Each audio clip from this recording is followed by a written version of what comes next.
2 ദിവസം വേറെ മാറ്റങ്ങളൊന്നുമില്ലാതെ കടന്നുപോയി. അന്ന് വെള്ളിയാഴ്ചയാണ്. വിനയൻ പറഞ്ഞ പ്രകാരം അനിരുദ്ധനും അളകനന്ദയും തമ്മിലുള്ള വിവാഹത്തിന് 1 ദിവസം കൂടിയേ അവശേഷിക്കുന്നുള്ളൂ. ഓരോ ദിവസം കടന്നു പോകുമ്പോഴും അളകയുടെ ഉള്ളിൽ ആധി കയറിയിരുന്നു. രാത്രിയിലെ ജോലിയെല്ലാം കഴിഞ്ഞ് അച്ഛനരികിൽ കിടക്കുമ്പോൾ അവൾ ചിന്തിച്ചതും അത് തന്നെയാണ്. നാളെ ശനി, മറ്റന്നാൾ നേരം വെളുത്താൽ കല്യാണം. എങ്ങോട്ടെങ്കിലും ഓടിപ്പോകാമെന്ന് വെച്ചാൽ അച്ഛനെ എന്തു ചെയ്യും? അച്ഛനെ അവർക്ക് മുന്നിൽ ഇട്ടുകൊടുത്തിട്ട് തൻ്റെ മാത്രം സുഖം തേടി പോകാൻ തനിക്ക് കഴിയുമോ? അങ്ങനെ ചെയ്താൽ ജീവിതകാലം മുഴുവൻ അതെന്നെ നീട്ടിക്കൊണ്ടിരിക്കില്ലേ? അച്ഛൻ്റെ ഇങ്ങനെയുള്ള അവസ്ഥയിൽ താനെങ്ങനെ അച്ഛനെയും കൊണ്ട് എവിടേക്കെങ്കിലും പോകും? ഈശ്വര, എനിക്കൊരു വഴി കാണിച്ചു തരണേ. എൻ്റെ ഈ ജീവിതം ആർക്കും തട്ടിക്കളിക്കാൻ ഇട്ടുകൊടുക്കല്ലേ. പെട്ടെന്നാണ് മേശപ്പുറത്തിരുന്ന അവളുടെ ഫോൺ ശബ്ദിച്ചത്. അളക കിടന്നിടത്തു നിന്നും കൈയെത്തിച്ച് ആ ഫോൺ എടുത്തു. അതിലേക്ക് നോക്കിയതും ഒരു നിമിഷം അവളിൽ സന്തോഷവും ആശ്വാസവും നിറഞ്ഞു. അളക വേഗം ഫോൺ എടുത്ത് ഓൺ ചെയ്ത് ചെവിയിലേക്ക് ചേർത്ത് വെച്ചു. ആദി, നീ എവിടെയായിരുന്നു ഇത്രയും നാൾ? ഞാൻ എന്തോരം നിന്നെ വിളിച്ചു. 1 വർഷമായില്ലേ ആദി, നീ ഫോണും ഓഫ് ചെയ്ത് ഇവിടെ നിന്നും പോയിട്ട്? ഇപ്പോൾ എന്തിനാ നീ വിളിച്ചത്? ഞാൻ ജീവിച്ചിരിക്കുന്നുണ്ടോ എന്നറിയാനോ? ആണോ ആദി? ദേഷ്യവും സങ്കടവും നിറഞ്ഞ സ്വരത്തിൽ അവൾ ചോദിച്ചു. എടി, എനിക്ക് സംസാരിക്കാൻ ഒരവസരം താടി. അളക ബെഡിൽ എഴുന്നേറ്റിരുന്നു. ആ, നീ പറ, ഞാൻ കേൾക്കാം. എന്തായാലും ജീവനോടെ ഉണ്ടെന്നറിയാൻ പറ്റിയല്ലോ, ആശ്വാസം. അല്ലി, ഞാൻ അങ്ങനെയൊന്നും ചാവില്ലടി. അല്ലെങ്കിലും നിന്നെ കാണാതെ എത്ര നാൾ എനിക്ക് ഒളിച്ചിരിക്കാൻ പറ്റും? എൻ്റെ പെണ്ണെ, നീ അവിടെ തനിച്ചാണല്ലോ എന്നോർത്ത് ഉരുകാത്ത 1 ദിവസം പോലും എനിക്കുണ്ടായിരുന്നില്ലടി. പിന്നെ കോപ്പാണ്. ഫുള്ളും ഒരുക്കി തീർന്നപ്പോഴാകും എന്നെ നിനക്ക് ഓർമ്മ വന്നത്. അല്ലി, നീ എൻ്റെ കയ്യിൽ നിന്ന് മേടിക്കും. അവൻ കുറച്ച് ദേഷ്യത്തിൽ പറഞ്ഞു. ആദി, അതൊക്കെ അവിടെ നിൽക്കട്ടെ. ഞാനിപ്പോൾ വല്ലാത്തൊരു പ്രതിസന്ധിയിൽപ്പെട്ടിരിക്കുകയാടാ. നീ എന്നെ ഒന്ന് ഹെൽപ്പ് ചെയ്യുമോ? എന്ത് പ്രതിസന്ധി? അളക കുറച്ച് ദിവസമായി ഇവിടെ കിടന്നു പുകയുന്ന കാര്യങ്ങളെല്ലാം ആദിയോട് പറഞ്ഞു. ഓഹോ, അനിരുദ്ധന് പണ്ട് കിട്ടിയതൊന്നും പോരല്ലേ? സാരമില്ല, അതിൻ്റെ ബാക്കി നമുക്ക് ഇപ്പോൾ കൊടുക്കാം. നിന്നെ ഞാൻ അങ്ങനെയങ്ങ് അവന് കൊടുക്കുമെന്ന് നിനക്ക് തോന്നണുണ്ടോ? നിന്റെ സമ്മതമില്ലാതെ ഒരുത്തനും നിന്റെ കഴുത്തിൽ താലി കെട്ടിലടി. അതിനെ ആദിത്യൻ ജീവിച്ചിരിപ്പുണ്ടെങ്കിൽ സമ്മതിക്കില്ല. ഓരോന്നും പറഞ്ഞ് അവളെ ആശ്വസിപ്പിച്ചാണ് ആദിത്യൻ ഫോൺ വച്ചത്. ആദിയായിരുന്നോ മോളെ? തിരികെ ബെഡിലേക്ക് കിടന്ന് അച്ഛനെ കെട്ടിപ്പിടിച്ചപ്പോഴാണ് അയാളിൽ നിന്നും ആ ചോദ്യം വന്നത്. അതേ അച്ഛാ, ആദിയാണ്. എവിടെയായിരുന്നു അവൻ ഇത്രയും നാൾ? അതൊക്കെ നേരിൽ പറയാമെന്നാ പറഞ്ഞത്. അയാളൊന്ന് മൂളി. അച്ഛൻ്റെ അടുത്ത ചോദ്യം എന്താണെന്ന് അവൾക്കറിയാമായിരുന്നു. അളക ആ ചോദ്യവും പ്രതീക്ഷിച്ച് കിടക്കുമ്പോഴാണ് അദ്ദേഹത്തിൽ നിന്നും ആ ചോദ്യം ഉയർന്നത്. അന്ന് അനിരുദ്ധൻ്റെ കൈയൊടിച്ചത് ആദിയായിരുന്നു അല്ലേ? പതുക്കെയായിരുന്നു അളകയുടെ മൂളൽ. എന്തിനു വേണ്ടി? അച്ഛാ, അത് അന്ന് കോളേജിൽ പഠിക്കുമ്പോൾ അനിയേട്ടൻ എൻ്റെ സീനിയർ ആയിരുന്നല്ലോ. അനിയേട്ടൻ്റെ കൂട്ടുകാരിൽ ഒരാൾ വന്ന് എന്നോട് പറഞ്ഞു, അനിയേട്ടൻ തലകറങ്ങി കിടക്കുന്നുണ്ട്, ഒന്ന് വരുമോ എന്ന്. മറ്റൊന്നും ചിന്തിക്കാതെ ഞാൻ ആ കൂട്ടുകാരൻ്റെ ഒപ്പം ഓടി. പക്ഷെ അതവർ പ്ലാൻ ചെയ്ത ഒരു ചതിയായിരുന്നു എന്ന് മനസ്സിലാക്കാൻ വൈകിപ്പോയി. ഗ്രൗണ്ടിൽ നിന്നും കുറച്ചു മാറി ആരും പെട്ടെന്ന് കാണാൻ വഴിയില്ലാത്ത മരങ്ങൾക്കിടയിലുള്ള ഒരു പ്ലേസിലാണ് അനിയേട്ടൻ കിടന്നിരുന്നത്. ചതിയാണെന്ന് മനസ്സിലാവാതെ ഞാൻ അനിയേട്ടൻ്റെ അടുത്ത് മുട്ടുകുത്തിയിരുന്ന് അനിയേട്ടനെ വിളിച്ചു. അന്നേരമാണ് അനിയേട്ടൻ എന്നെയും കെട്ടിപ്പിടിച്ച് മറഞ്ഞത്. എന്താണ് സംഭവിച്ചതെന്ന് മനസ്സിലാകുന്നതിന് മുന്നേ കുറച്ച് താഴ്ചയുള്ള ഭാഗത്തേക്ക് അനിയേട്ടൻ എന്നെയും കൊണ്ട് ഉരുണ്ടു. അനിയേട്ടൻ്റെ കൂട്ടുകാരെല്ലാം ഞങ്ങളെ അവിടെ ഇട്ടേച്ച് മാറിപ്പോയിരുന്നു. കൂട്ടുകാരന് വേണ്ടി അവർ മനഃപൂർവ്വം മാറിയതാണെന്ന് എനിക്ക് മനസ്സിലായി. ഒന്ന് അലറി വിളിച്ചാൽ പോലും ആരും കേൾക്കില്ല. എത്ര കുതറി മാറാൻ ശ്രമിച്ചിട്ടും അനിയേട്ടൻ്റെ കയ്യിൽ നിന്നും എനിക്ക് രക്ഷപ്പെടാൻ കഴിഞ്ഞില്ല. എൻ്റെ ജീവിതം അവിടെ അവസാനിക്കുകയാണെന്ന് മനസ്സിലായ നേരത്താണ് അനിയേട്ടനിൽ നിന്നും ഒരു കരച്ചിൽ ഉയർന്നതും എന്നെ പിടിച്ച കൈ അയഞ്ഞതും. ഞെട്ടിപ്പിടഞ്ഞെഴുന്നേറ്റ ഞാൻ കാണുന്നത് സ്ഫടികത്തിലെ ആടുതോമയുടെ സ്റ്റൈലിൽ ഉടുത്ത മുണ്ടുരിഞ്ഞ് അനിയേട്ടൻ്റെ മുഖത്ത് കെട്ടി ഒരു വലിയ വടിയെടുത്ത് കയ്യിനും കാലിനും തുടരെ അടിക്കുന്ന ആദിയെയാണ്. എന്നോട് ഓടി രക്ഷപ്പെട്ടോളാൻ പറയുന്നുണ്ടെങ്കിലും ഞാൻ പോയില്ല. കാരണം എന്നെ കണ്ടാൽ മാറി നിൽക്കുന്ന കൂട്ടുകാർ തിരിച്ചു വരും. അന്നേരം ആദിയെ അവർക്കെല്ലാവർക്കും കൂടി ഒന്ന് തോണ്ടാൻ പോലും തികയില്ല. തലക്കേറ്റ അടിയുടെ കടുപ്പം കൊണ്ടാവാം അനിയേട്ടന് ബോധം പോയത്. അത് കണ്ടതും ആദി അടിച്ച വടി കുറ്റിക്കാട്ടിലേക്ക് വലിച്ചെറിഞ്ഞ് അനിയേട്ടൻ്റെ മുഖത്തു നിന്നും മുണ്ടൂരിയെടുത്ത് ഉടുത്ത് എൻ്റെ കയ്യും പിടിച്ച് അനിയേട്ടൻ്റെ കൂട്ടുകാർ നിൽക്കുന്നതിൻ്റെ മറുഭാഗത്തു കൂടി ഓടി. ഭാഗ്യം കൊണ്ടാ അവർ ഞങ്ങളെ കാണാതിരുന്നത്. കുറേ നേരം കഴിഞ്ഞ് കൂട്ടുകാർ ചെന്നപ്പോഴാണ് അനിയേട്ടൻ അബോധാവസ്ഥയിൽ കിടക്കുന്നത് കണ്ടത്. അനിയേട്ടൻ ഇതുവരെ അറിയില്ല അടിച്ചത് ആദിയാണെന്ന്. ഹരിപ്രസാദിൽ നിന്നും ഒരു നെടുവീർപ്പുയർന്നു. എന്നിട്ട് അല്ലി എന്താ ഇക്കാര്യം അച്ഛനിൽ നിന്നും മറച്ചു വച്ചത്? അച്ഛാ, എനിക്കൊന്നും പറ്റിയില്ലല്ലോ, അതുകൊണ്ടാ. വെറുതെ അച്ഛൻ്റെ മനസ്സും കൂടി വിഷമിപ്പിക്കണ്ട എന്ന് കരുതി. ഞാൻ അറിഞ്ഞിരുന്നെങ്കിൽ അവനെ ഈ പടി ചവിട്ടിക്കില്ലായിരുന്നു. അതൊക്കെ കഴിഞ്ഞില്ലേ അച്ഛാ? എനിക്കിപ്പോൾ നാളെ കഴിഞ്ഞുള്ള കാര്യമാണ് മനസ്സിൽ. എങ്ങനെയാണ് കല്യാണമെന്ന ഊരാക്കുടുക്കിൽ നിന്നും ഒന്ന് രക്ഷപ്പെടുന്നത്? ഓരോന്നാലോചിച്ചും പറഞ്ഞും സങ്കടപ്പെട്ടും ആ രാത്രിയും കടന്നുപോയി. പിറ്റന്നാൾ കാലത്തെ പണികളെല്ലാം ഒതുക്കി ഓഫീസിലെത്തുമ്പോൾ 8:50. തൻ്റെ സീറ്റിലേക്ക് കടന്നതും വേണുവേട്ടൻ കയ്യിലൊരു ഫയലുമായി അവൾക്ക് മുന്നിലെത്തി. ഇന്ന് കാസർഗോട്ടേക്ക് കയറ്റി പോകേണ്ട പ്രോഡക്റ്റിൻ്റെ ഡീറ്റെയിൽസാണ്. ഇതെല്ലാം ചെക്ക് ചെയ്ത് ഓക്കെ അല്ലേ എന്ന് നോക്കാൻ പറഞ്ഞു. പിന്നെ സാർ വരാൻ വൈകും, അതുകൊണ്ട് ലോഡ് കയറ്റുമ്പോൾ മേഡം ഗോഡൗണിൽ ചെല്ലണം എന്ന് പ്രത്യേകം പറഞ്ഞു. അയ്യോ, ഞാൻ ഒറ്റയ്ക്കോ?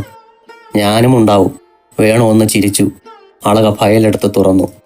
പിന്നെ നാളെ കല്യാണമാണെന്നും തിങ്കളാഴ്ച മുതൽ ജോലിക്ക് വരുന്നില്ലെന്നും സാറിൻ്റെ അടുത്ത് പറഞ്ഞോ?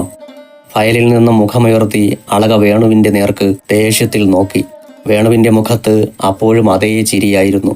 വേണുവേട്ടൻ ഒരു സാഡിസ്റ്റാണോ?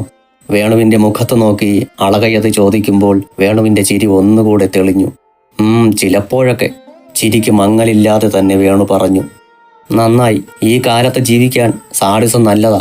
പിന്നെ അവളൊന്നും പറഞ്ഞില്ല. ഫയലിലേക്ക് മുഖം താഴ്ത്തിയിരുന്നു. അവളുടെ മുഖത്തേക്ക് കുറച്ചു നേരം നോക്കി നിന്നിട്ട് വേണു പുറത്തേക്ക് പോയി. ഉച്ചയ്ക്ക് മുന്നേ തനിക്ക് ചെയ്തു തീർക്കേണ്ട വർക്കെല്ലാം അവൾ തീർത്തു. ലഞ്ച് ബ്രേക്കിന് ബോക്സ് എടുത്ത് ലഞ്ച് ഹാളിലേക്ക് നടന്നു. കൈ കഴുകി വന്ന് ബോക്സ് തുറക്കുമ്പോഴാണ് വേണു എതിരെ വരുന്നത്. അളകയെ നോക്കി വേണു സ്വതസിദ്ധമായ ചിരി പാസാക്കിയപ്പോൾ കോർത്തൊരു നോട്ടമാണ് അളക തിരിച്ചു കൊടുത്തത്. വേണു അതൊന്നും വകവയ്ക്കാതെ തൻ്റെ ലഞ്ച് ബോക്സ് തുറന്നു. വായിൽ വെള്ളമൂറുന്ന കൊതിപ്പിക്കുന്ന മണം അവിടെയാകെ പരന്നെങ്കിലും അളക അങ്ങോട്ട് നോക്കിയതേയില്ല. അല്ലിക്കുട്ടിക്ക് ഈ ദേഷ്യം ഒട്ടും ചേരുന്നില്ലാട്ടോ. വേണുവിൻ്റെ വാക്കുകൾ കേട്ട് ഒരു നിമിഷം ആശ്ചര്യത്തോടെ അളക തല ഉയർത്തി നോക്കി. എന്നെ അങ്ങനെ വിളിക്കണ്ട. അതെന്തേ? എൻ്റെ അച്ഛനും അമ്മയും വിളിക്കുന്നതാ അങ്ങനെ, വേറെ ആരും വിളിക്കണ്ട. കോറം തികഞ്ഞില്ലല്ലോ, ഒരാൾ കൂടിയുണ്ട്. തൻ്റെ പാത്രത്തിൽ നിന്നും കറികൾ അളകയുടെ പാത്രത്തിലേക്ക് വയ്ക്കുന്നതിനിടെ കുസൃതി നിറഞ്ഞ കണ്ണുകളോടെ വേണു പറഞ്ഞു. ആര്? ആലോചിച്ചു നോക്ക്. തന്നെ അല്ലി എന്ന് വിളിക്കുന്ന ഒരാൾ കൂടിയില്ലേ എന്ന്. പെട്ടെന്ന് അവളുടെ മനസ്സിലേക്ക് ഓടി വന്നത് ആദിത്യൻ്റെ മുഖമാണ്. അച്ഛനും അമ്മയും കൂടാതെ തന്നെ അല്ലി എന്ന് വിളിക്കുന്നത് ആദി മാത്രമാണ്. പക്ഷെ അതെങ്ങനെ വേണുവേട്ടനറിയാം? ഇത്രമാത്രം തലപുകഞ്ഞ് ആലോചിക്കാൻ ഞാനൊന്നും പറഞ്ഞില്ലല്ലോ. അച്ഛനും അമ്മയും കൂടാതെ ഒരാൾ കൂടിയുണ്ട് അല്ലി എന്ന് വിളിക്കാൻ. അതിൻ്റെ കൂടെ ഞാനും വിളിക്കും, അത്രേ ഉള്ളൂ. വേണ്ട, എടുത്തടിച്ചതുപോലെ അളക പറഞ്ഞു. കാരണം എന്നെ ഒരുപാട് സ്നേഹിക്കുന്നവർ വിളിക്കുന്ന പേരാ അല്ലിയെന്ന്. അങ്ങനെ വിളിക്കാൻ വേണുവേട്ടന് അർഹതയില്ല. അർഹത നേടാൻ ഞാൻ എവിടെ പോകേണ്ടി വരും? വില്ലേജ് ഓഫീസിൽ പോയാൽ മതിയോ? അല്ലെങ്കിൽ വേണ്ട, അക്ഷയ കേന്ദ്രം വഴിയല്ലേ ഇപ്പോൾ എല്ലാം, അവിടെ പോകാം. എന്നെ കളിയാക്കിയുള്ള ഈ ചിരിയങ്ങ് നിർത്തിയാൽ മതി.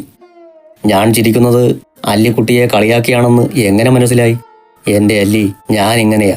സന്തോഷം വന്നാലും സങ്കടം വന്നാലും ചിരിക്കും. അത് വട്ടിൻ്റെ ലക്ഷണ. ചികിത്സ വേണ്ടിവരും. കെറുവിച്ച് പറഞ്ഞുകൊണ്ട് അളക തിരിഞ്ഞിരുന്നു. ഭക്ഷണം ആസ്വദിച്ച് കഴിക്കുന്ന അളകയെ വേണു കുറച്ചു നേരം നോക്കിയിരുന്നു. അപ്പോൾ എന്നോട് മാത്രമേ ദേഷ്യമുള്ളൂ? ഞാൻ തന്ന കറികളോട് ദേഷ്യമില്ല അല്ലേ? അവൾ തിരിഞ്ഞ് വേണുവിനെ നോക്കി. ഇത് വേണുവേട്ടൻ്റെ കറികളല്ലല്ലോ, സാറിൻ്റെ അമ്മ ഉണ്ടാക്കുന്നതല്ലേ. സാറിൻ്റെ അമ്മ അല്ലിക്ക് ഉണ്ടാക്കി തന്ന കറികളല്ലല്ലോ, എനിക്ക് വേണ്ടി സ്പെഷ്യലായി ഉണ്ടാക്കി തന്ന കറികളല്ലേ. അപ്പോൾ കറികളുടെ മേലെയുള്ള അവകാശം എനിക്ക് തന്നെ. അതുകൊണ്ട് എൻ്റെ കറികൾ എനിക്കിപ്പോൾ തിരിച്ചു വേണം. കൊച്ചുകുട്ടികളെ പോലെ ഒരു ശാഠ്യം വേണുവിൻ്റെ മുഖത്ത് നിറഞ്ഞു നിന്നു. അത് കാണെ അളകയുടെ ചുണ്ടിൽ അറിയാതെ ഒരു പുഞ്ചിരി വിടർന്നു. ഓ എൻ്റെ ദൈവമേ, ഒന്ന് ചിരിച്ചല്ലോ, അത് മതി. വേണു പാത്രവും എടുത്ത് പുറത്തേക്ക് നടന്നു.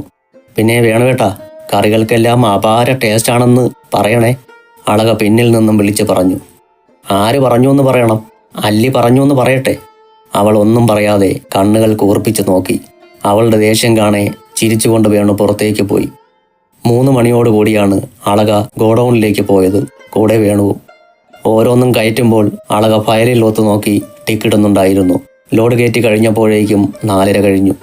അത്രയും നേരം വെയിലത്ത് നിന്നതുകൊണ്ട് അവളുടെ മുഖം ചുവന്നു പോയിരുന്നു. അരികിലുള്ള കസേരയിൽ തളർന്നിട്ടെന്നോണം ഇരിക്കുമ്പോഴാണ് അവളുടെ ഫോൺ ശബ്ദിച്ചത്. അവൾ വേഗം ഫോൺ എടുത്തു നോക്കി. അച്ഛനാണല്ലോ. എന്താ അച്ഛാ? മോളെ, ആകെ പ്രശ്നമായി. എന്ത് പ്രശ്നം? നീ ഇന്നലെ ആദിയോട് എന്തിനാ അങ്ങനെയെല്ലാം പറഞ്ഞത്? അച്ഛൻ്റെ വിറപൂണ്ട സ്വരത്തിൽ നിന്നും അരുതാത്തതെന്തോ സംഭവിച്ചിട്ടുണ്ടെന്ന് അളകയ്ക്ക് മനസ്സിലായി. അച്ഛൻ എന്നെ ടെൻഷൻ അടുപ്പിക്കാതെ എന്താ കാര്യമെന്ന് പറയ്. ഇന്നലെ രാത്രിയിൽ ആരൊക്കെയോ ചേർന്ന് അനിരുദ്ധനെ അടിച്ചുവെന്ന്. ഒരു കാലിൻ്റെ എല്ല് പൊട്ടി സ്റ്റീൽ കമ്പിയിട്ട് ഓപ്പറേഷൻ ചെയ്തു.